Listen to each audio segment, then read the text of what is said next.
Deuteronomy chapter 25. If people have a dispute, seek its resolution in court, and the judges render a decision in favor of the righteous one and condemning the wicked one. Then, if the wicked one deserves to be flogged, the judge is to have him lie down and be flogged in his presence. The number of strokes is to be proportionate to his offense. But the maximum number is 40. He is not to exceed this. If he goes over this limit and beats him more than this, your brother will be humiliated before your eyes. You are not to muzzle an ox when it is treading out the grain.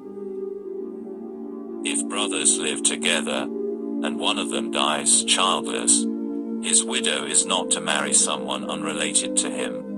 Her husband's brother is to go to her and perform the duty of a brother-in-law by marrying her. The first child she bears will succeed to the name of his dead brother, so that his name will not be eliminated from Israel. If the man does not wish to marry his brother's widow, then his brother's widow is to go up to the gate, to the leaders, and say, "My brother-in-law refuses to raise up for his brother a name in Israel. He will not perform the duty of a husband's brother for me." The leaders of his town are to summon him and speak to him.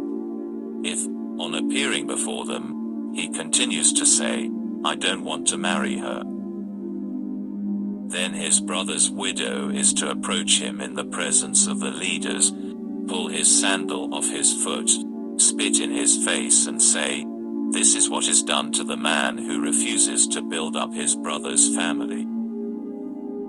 From that time on, his family is to be known in Israel as the family of the man who had his sandal pulled off.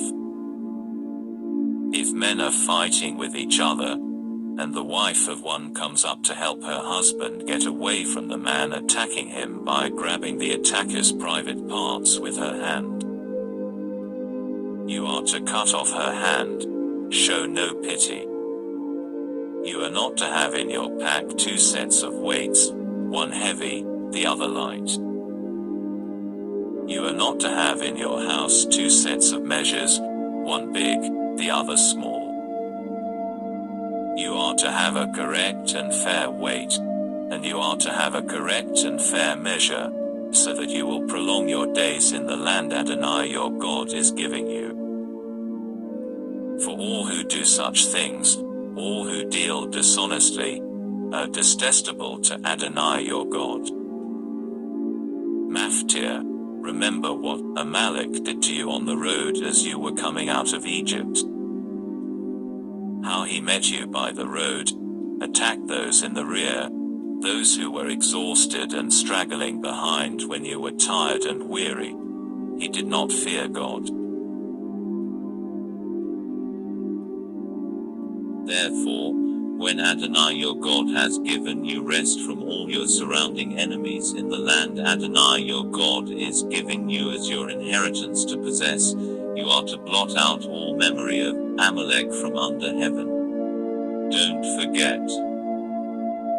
Haftarah ki Tetzer, Yeshayahu, Isaiah 54, 1-10 Messianic adaptation. Commence the reading at 52:13. Berat Hadashah suggested readings for Parashah ki Tetzer, Mattatyahu, Matthew 5:31-32, 19:3-12, 22:23-32, Mark 10:2-12, 12:18-27, Luke 20:27-38, 1 Corinthians 9:4-18, Galatians 3:9-14, 1 Timothy 5:17-18.